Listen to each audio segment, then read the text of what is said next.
السلام علیکم ورحمۃ اللہ وبرکاتہ۔ نحمدہ ونصلی علی رسول الکریم، اما بعد۔ اللہم صلی علی محمد وعلی آلہ وصحابہ اجمعین۔ سیرت النبی صلی اللہ علیہ وآلہ وسلم کے حوالے سے ہماری گفتگو جاری ہے،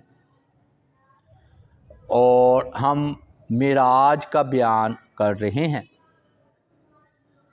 اور اللہ تعالیٰ کی رحمت سے یہ ہمارا 5واں پارٹ ہے، جس میں ہم مزید جو نبی علیہ الصلوۃ والسلام کو معراج کی رات مشاہدات کروائے گے اس کا ذکر ہوگا۔ پچھلی مجلس میں ہم نے اس بات کو ثابت کیا تھا کہ آپ صلی اللہ علیہ وآلہ وسلم کو ان آنکھوں سے، دنیا والی آنکھوں سے دیدار نہیں ہوا، اور اس پر تقریباً اجماع ہی سمجھے۔ اور جو عبداللہ بن عباس ہیں انہوں نے کہا کہ دیکھا ہے، لیکن دوسری روایات آ کر اس کی وضاحت کر دیتے ہیں کہ دل کی نگاہ سے دیکھا۔ تو اگر کوئی بندہ کہتا ہے کہ نبی علیہ الصلوۃ والسلام نے اللہ تعالیٰ کو دل کی نگاہ سے دیکھا ہے تو ٹھیک ہے، کوئی حرج کی بات نہیں ہے۔ رسول اللہ صلی اللہ علیہ وآلہ وسلم کو مزید جو مشاہدات کروائے گئے معراج کے موقع پر، آج ہم ان کا ذکر کریں گے۔ ان میں سے ایک تھا جنت کا بھی نظارہ، کہ جنت بھی آپ کو دکھلائی گئی ہے۔ ثم ادخلت الجنہ فاذا ہی حبائل لؤلؤ، فرمایا مجھے جنت میں لے جایا گیا، اور میں نے دیکھا کہ اس میں موتیوں کے جو ہے نا ہار تھے، اور اس کی مٹی جو ہے نا، یہ مٹی زمین والی نہیں، کستوری کی طرح تھی، بلکہ کستوری تھی، کستوری کی طرح نہیں، کستوری تھی۔ سبحان اللہ، اگر ادھر سے ہوا جو ہلکی ہلکی چلے تو کستوری اڑ اڑ کر چہروں پر پڑے اور کیسی فضا مہک جائے۔ اور دوسرا مشاہدہ آپ نے یہ فرمایا کہ آپ صلی اللہ علیہ وآلہ وسلم کو حوض کوثر یا نہر کوثر دکھلائی گئی۔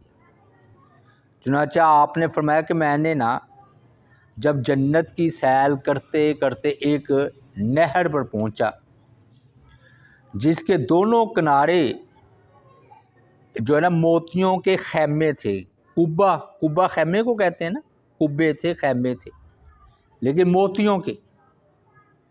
میں نے جبریل سے پوچھا، جبریل یہ کیا ہے؟ اچھا، معلوم ہوتا ہے کہ آپ کو علم نہیں تھا، تبھی تو آپ جبریل علیہ الصلوۃ والسلام سے پوچھ رہے ہیں۔ جبریل علیہ السلام نے فرمایا یہ کوثر ہے، انا اعطیناک الکوثر فصل لربک وانحر ان شانئک هو الابتر، جو آپ کے رب نے آپ کو عطا کی ہے۔ آپ صلی اللہ علیہ وآلہ وسلم فرماتے ہیں کہ میں نے اس میں اپنے دونوں ہاتھ ڈالے نہر میں، تو کیا دیکھتا ہوں کہ اس کی مٹی نہایت ہی خوشبودار اور کستوری ہے، اور اس کی جو کنکریاں ہوتی ہیں نا، جو نہر میں ہوتے ہیں پتھر کنکریاں، تو کوثر کی جو نہر ہے اس کی کنکریاں جو ہیں وہ موتی کی ہیں، موتی۔ اور ایک روایت میں یہ الفاظ ہے کہ فرشتے نے اپنا ہاتھ بڑھایا اور اس کی مٹی میں سے انتہائی خوشبودار کستوری نکالی۔ اور ویسے حوض کوثر بھی ترجمہ کیا گیا، اور کوثر کا ایک مطلب ہے خیر کثیر، یعنی کہ دنیا کی ہر بلائی میں سے آپ کو کثیر عطا کیا گیا۔ اور ایک اور روایت آ رہی ہے حوض کوثر کی خوبصورتی کے بارے میں کہ کوثر جو ہے نا وہ جنت کی ایک نہر ہے، اور اس کے کنارے سونے کے بنے ہوئے ہیں، اس کا پانی موتیوں اور یاقوت پر بہتا ہے، یعنی کہ پانی تو بہہ رہا ہے لیکن موتی اور یاقوت، یعنی کہ اس کے سنگ ریزے جسے ہم پتھر کہتے ہیں وہ یاقوت ہیں، موتی ہیں، اور اس کی مٹی کستوری کی ہے اور بہت خوشبودار ہے، اور پانی فرمایا شہد سے زیادہ میٹھا، برف سے زیادہ سفید، یعنی کہ اس کی سفیدی برف سے زیادہ فرمایا سفید ہے، اور نہر میں پرندے بھی ہوتے ہیں۔ تو ایک حدیث میں کہ اس حوض کوثر کی نہر پر ایسے پرندے ہیں جن کی گردنیں اونٹوں کی گردنوں کی طرح ہیں،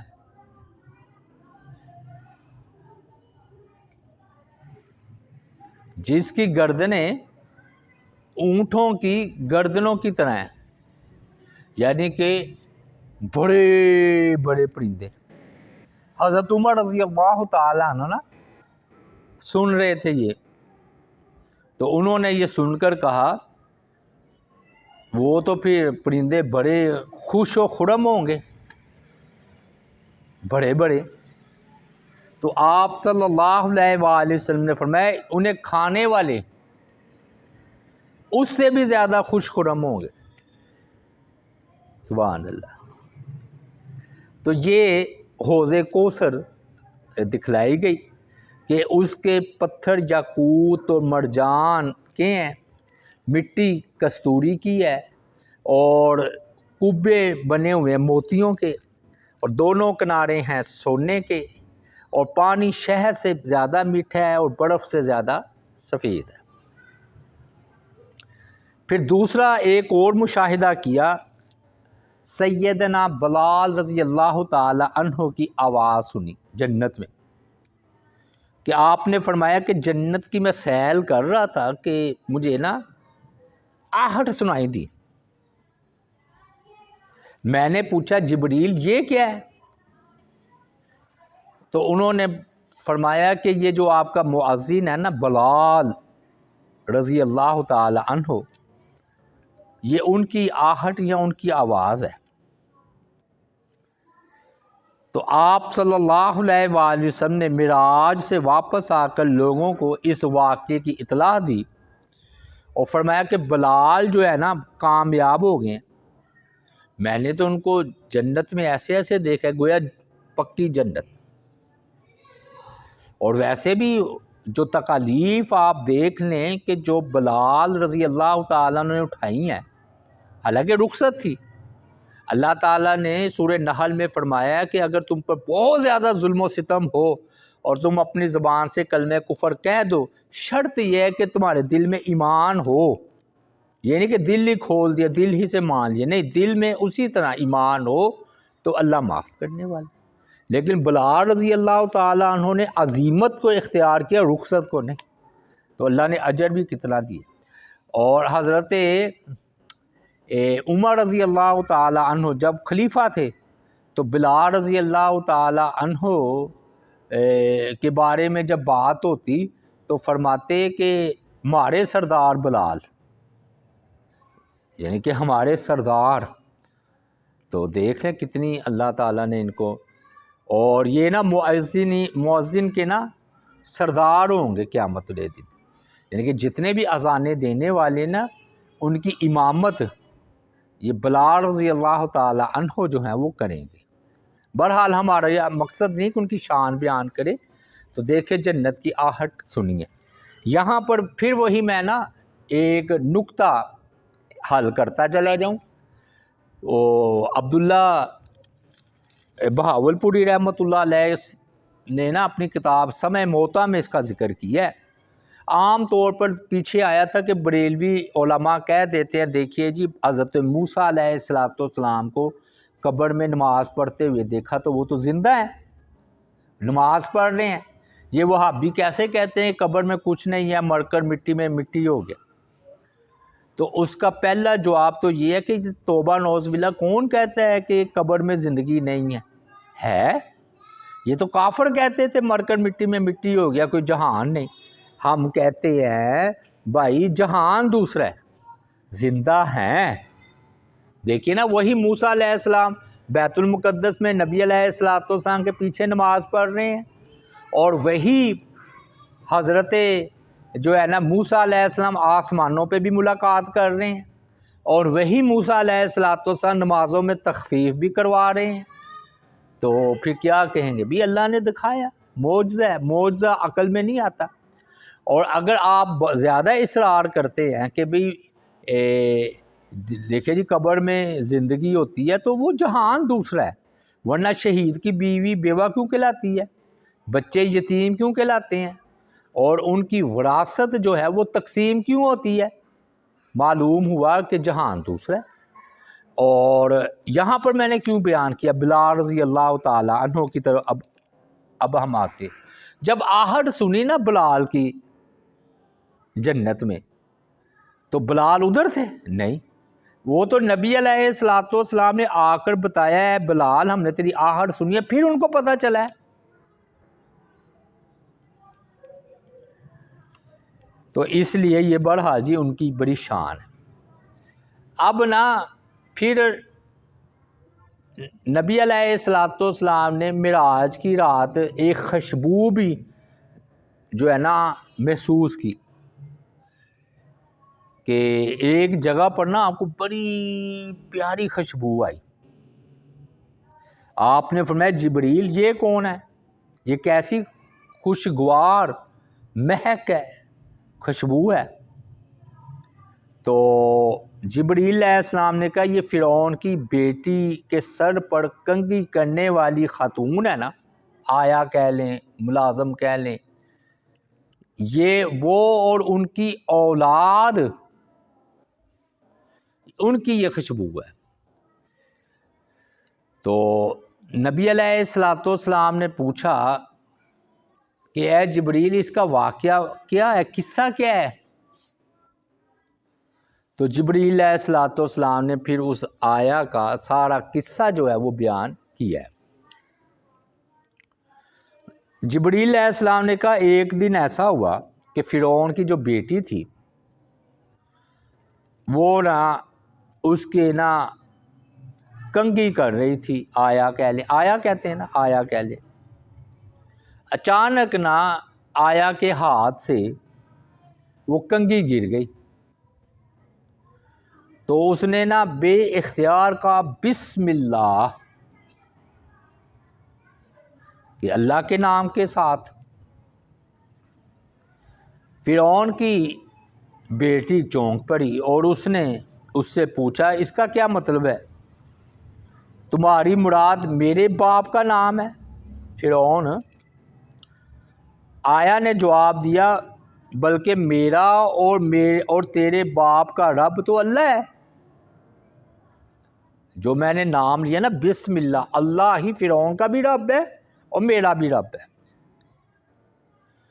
فرعون کی بیٹی نے یہ سن کر کہا کہ میں تو یہ بات اپنے باپ فرعون کو بتاؤں گی۔ انہوں نے کہا ٹھیک ہے کوئی بات نہیں۔ چنانچہ اس نے اپنے باپ کو یہ بات بتا دی۔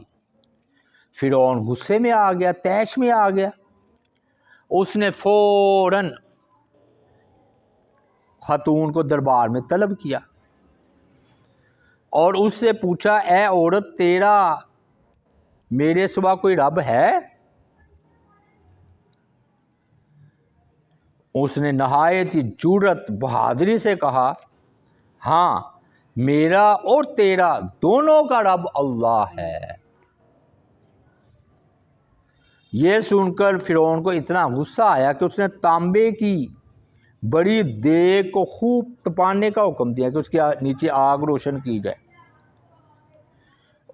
اور اس کے اندر گھی یا جو بھی ہے تیل ڈالا جائے۔ جب یہ دیگ خوب تپ گئی تو فرعون نے حکم دیا اس خاتون کو اور اس کی اولاد کو اس میں ڈال دیا جائے۔ خاتون نے فرعون سے کہا میری تجھ سے ایک درخواست ہے۔ فرعون نے پوچھا ہاں کیا درخواست ہے؟ خاتون نے کہا میں یہ پسند کرتی ہوں کہ تو میری اور میرے بچوں کی ہڈیاں جب یہ جل کر ہو جائے تو تم اس کو ایک ہی قبر میں اکٹھے دفن کرنا۔ اس نے کہا چلو ہم ایسا ہی کریں گے، یہ تیرا حق ہے۔ فرعون کے حکم پر اس کے آنکھوں کے سامنے اس کے بچوں کو ایک ایک کر کے کھولتی ہوئی، جو تیل کے ساتھ کھول رہی تھی، دیگ میں ڈال دیا گیا۔ آخر کار ایک دودھ پیتا بچہ باقی رہ گیا۔ ظاہر ہے بچے سے بڑا پیار ہوتا ہے، دودھ پیتا بچہ۔ وہ اپنے بچے کی وجہ سے جھجک کرنا پیچھے ہٹی ہے ابلتی ہوئی دیگ سے، تو بچہ بول اٹھا یا امہ اقتحمی فإن عذاب الدنیا اخون من عذاب الآخرہ۔ اے اماں جان بے خوف و خطر کود جاؤ، کیونکہ دنیا کی تکلیف آخرت کی تکلیف کے مقابلے میں بہت زیادہ ہلکی ہے۔ چنانچہ وہ خاتون بھی اس دیگ میں کود پڑی۔ تو چنانچہ اللہ تعالیٰ کی ذات پاک نے نبی علیہ السلام کو معراج کی رات اس کی مہک، اس کی خوشبو آپ نے محسوس کی ہے، اور جبریل علیہ السلام نے پھر یہ واقعہ آپ کو جو ہے وہ بتلایا۔ یہ مسند احمد میں ہے جی، پہلی جلد، اور 310 309 نمبر حدیث ہے۔ اچھا، اس سے پتہ چلتا ہے فرعون کی بیٹی تھی۔ ہمارے ہاں یہ مشہور ہے کہ فرعون کی کوئی اولاد نہیں تھی، اس سے تو پتہ چلتا ہے ہاں نرینہ اولاد نہیں تھی، لڑکا نہیں تھا، لڑکی تو تھی۔ جو بچہ تھا وہ دودھ پیتا، اس کو بھی پھر ہاں اس کو بھی پھر ان کو اکٹھا نا قبر میں دفن کیا گیا۔ اب یہ تو جنت تھی، جہنم بھی دیکھی، اور بڑا وحشت ناک منظر تھا۔ آپ نے وہاں کچھ لوگوں کو دیکھا کہ وہ مردار کھا رہے ہیں۔ آپ صلی اللہ علیہ وآلہ وسلم نے جبریل امین سے پوچھا من ہؤلاء یا جبریل، جبریل یہ کون لوگ ہیں؟ جبریل علیہ السلام نے بتایا کہ یہ وہ لوگ ہیں جو لوگوں کا گوشت کھاتے تھے، مطلب غیبت کرتے تھے۔ غیبت کرنا لوگوں کا گوشت کھانا ہے۔ اور ایک حدیث پاک میں ہے کہ معراج کے موقع پر میرا ایسی قوم پر گزر ہوا جن کے ناخن جو ہے نا وہ تانبے کے تھے، اور وہ اپنے ہی چہرے اور سینے نوچ رہے تھے۔ میں نے پوچھا جبریل یہ کون ہے؟ انہوں نے کہا یہ وہ لوگ ہیں جو لوگوں کو گوشت کھایا کرتے تھے، مطلب ان کی عزتوں پر حملہ کرتے تھے، ان کی عزتوں کو مجروح زخمی کیا کرتے تھے۔ تو چونکہ وہ لوگوں کی عزتوں کو زخمی کرتے تھے، تو آج آپ اپنے سینوں کو خود ہی زخمی کر رہے ہیں۔ اور قرآن مجید میں بھی ہے کہ وَلَا يَغْتَبْ بَعْضُكُمْ بَعْضًا، تم میں سے کوئی ایک دوسرے کی غیبت نہ کرے۔ أَيُحِبُّ أَحَدُكُمْ أَن يَأْكُلَ لَحْمَ أَخِيهِ مَيْتًا فَكَرِهْتُمُوهُ، کیا تم میں سے کوئی یہ پسند کرتا ہے کہ وہ اپنے مردہ بھائی کا گوشت کھائے؟ نہیں پسند کرتا، تو تم بھی جو ہے نا نہ کھاؤ۔ ہمارے ہاں یہ دونوں ڈشیں چلتی ہیں، تو کھانے کی بھی اور مردہ بھائی کی بھی۔ پھر یہ آپ نے جہنم دیکھی، پھر ایک موقع پر آپ نے نا دیکھا آپ پر ایسے لوگوں پر گزر ہوا جو اپنے ہونٹوں کو آگ کی کینچیوں کے ساتھ کاٹ رہے تھے۔ میں نے پوچھا یہ کون لوگ ہیں؟ تو جبریل علیہ السلام نے کہا یہ دنیا والوں میں سے آپ کی امت کے خطیب ہیں جو اپنے ہونٹوں کو آگ کی کینچیوں سے کاٹ رہے ہیں۔ لوگوں کو تو نیکی کا حکم دیتے تھے کہ نیکی کرنی ہے، اور اپنے آپ کو بھول جاتے تھے کہ خود بھی نیکی کرنی ہے کہ نہیں۔ حالانکہ وہ قرآن مجید کی تلاوت بھی کرتے تھے، عقل بھی رکھتے تھے۔ تو فرمایا کیا وہ عقل نہیں رکھتے؟ مطلب یہ ہے کہ عقل رکھنی چاہیے۔ یہ نا مسند احمد کی روایت ہے۔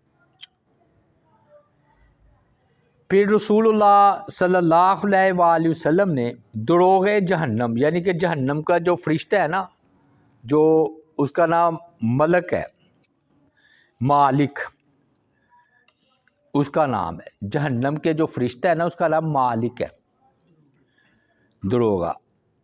جب تعارف ہوا، جبرائیل علیہ السلام نے تعارف کروایا تو آپ اسے سلام کریں، تو اس نے نا آپ کی عظمت کا خیال رکھتے ہوئے آپ کو پہلے سلام کر دیا۔ یعنی کہ جبریل علیہ السلام نے کہا نا کہ نبی علیہ السلام کو کہ آپ سلام کریں، تو انہوں نے جلدی کرتے ہوئے کہ بھی اتنے آخری رسول میں آئے ہیں، مہمان ہیں ہمارے، تو انہوں نے آگے بڑھ کر سلام میں پہل کی۔ تو قرآن مجید میں بھی اس کو یا مالک کہا ہے، وَنَادَوْا یا مالک لِيَقْضِ عَلَيْنَا رَبُّكَ قَالَ إِنَّكُمْ مَاكِثُونَ۔ وہ جہنم کو پکاریں گے، اے مالک تیرا رب ہمارا کام ہی تمام کر دے، ہمیں موت دے دے۔ دنیا میں یہ ہوتا تھا، بہت زیادہ تکلیف آتی تھی، مر جاتے تھے۔ تو وہ کہے گا نہیں، تم ہمیشہ اس عذاب میں رہنے والے ہو۔ تو یہ نبی علیہ السلام نے جہنم میں کچھ چیزیں دیکھی، پھر جہنم سے ہٹ کر ایک اور بندے کو بھی دیکھا۔ وہ نا اس کا رنگ سرخ رنگ کا تھا، وہ نیلی آنکھوں والا، ٹھگنا، یعنی کہ قد اس کا چھوٹا، اور بال اس کے بکھرے ہوئے، قد چھوٹا، نیلی آنکھیں، سرخ رنگ۔ میں نے کہا جبریل یہ کون ہے؟ انہوں نے فرمایا کہ یہ صالح علیہ السلام کی جو اونٹنی ہے، جس نے قتل کیا تھا اونٹنی کو، یہ وہ ہے، اور یہ جو ہے نا اپنی سزا جو ہے وہ ادھر پا رہا ہے۔ تو اللہ تعالیٰ کی ذات پاک نے جو ہے نا اس کا ذکر کیا، اور ایک مرتبہ خطبے میں بھی آپ نے اس کا ذکر فرمایا اس اونٹنی کو مارنے والا ایک شخص اٹھا، طاقتور، بد اخلاق، ابو زمع کی طرح اپنی قوم میں بڑا طاقتور تھا، لیکن دیکھ لیں کہ آخرت میں عذاب ہو رہا ہے۔ پھر دجال کو بھی دیکھا جی، دجال کو اصلی حالت میں رسول اللہ صلی اللہ علیہ وآلہ وسلم نے دجال کے متعلق فرمایا کہ اس کا حلیہ بیان کرتے ہوئے، میں نے دجال کو دیکھا کہ وہ عظیم الجثہ، بہت بڑا اس کا جسم ہے، چاند کی طرح سفید تھا، اور اس کی ایک آنکھ سلامت تھی، یعنی کہ ایک آنکھ سے کانا اور ایک آنکھ سلامت تھی۔ یوں لگتا تھا جیسے روشن ستارہ ہو، اور اس کے بال ایسے تھے جیسے درخت کی ٹہنیاں، یعنی کہ حلیہ اس طرح کر لیں، چاند کی طرح سفید، بہت بڑا جسم، ایک آنکھ سلامت، ایک سے کانا، روشن ستارے کی طرح، اور بال ایسے جیسے درخت کی ٹہنیاں۔ یہ دجال کو دیکھا ہے۔ پھر فرمایا مجھے ایک ایسے بلند مقام پر لے جایا گیا، مشاہدات آپ کر رہے ہیں نا معراج کے، تو وہاں پر نا کلموں کے چلنے کی آوازیں سنائی دے رہی تھیں۔ یہ بخاری کی حدیث ہے 349، اور یہ فرشتوں کے کلموں کی آوازیں تھیں جس سے وہ اللہ تعالیٰ کی تقدیر، فیصلے لکھ رہے تھے۔ جو کچھ ہو رہا ہوتا ہے نا وہ لکھ رہے ہوتے۔ اب اس لکھنے کی حقیقی نوعیت کیا تھی؟ کہتے یہ اللہ کو ہی علم ہے۔ اچھا، یہاں پر میں یہ بات بیان کرتا چلا جاؤں کہ ہمارے ہاں پھر میں عرض کروں، کہتے ہیں نا کہ نبی علیہ السلام کدھر تک گئے ہیں، تو ادھر آ رہا ہے جہاں پر کلموں کی سرسراہٹ یا چلنے کی آواز آ رہی تھی، ادھر تک آپ تشریف لے گئے۔ اور ایک ہے کہ سدرۃ المنتہا تک۔ ہمارے ہاں یہ ہے نا جو آگے گئے پھر پیچھے سب رہ گئے، پھر اللہ تھے، نبی علیہ السلام تھے۔ ہم انکار نہیں کرتے، ہمیں پختہ دلیل چاہیے کہ یہ کہاں پر لکھا ہے، صحیح سند و صحیح روایت کے ساتھ۔ پھر نماز کا تحفہ آپ کو جو ہے نا ملا ہے، تو یہ پھر ہم انشاءاللہ تعالیٰ کل یہاں سے ذکر جو ہے وہ ذکر خیر کریں گے کہ نماز اور اس کے متعلقہ بات۔ آج آپ نے جنت، جہنم، دجال اور عذاب اور فرعون کی آیا کا ذکر کیا ہے۔ اللہ تعالیٰ سے دعا ہے اللہ تعالیٰ کی ذات پاک عمل کرنے کی توفیق عطا فرمائے۔ وما علینا الا البلاغ المبین۔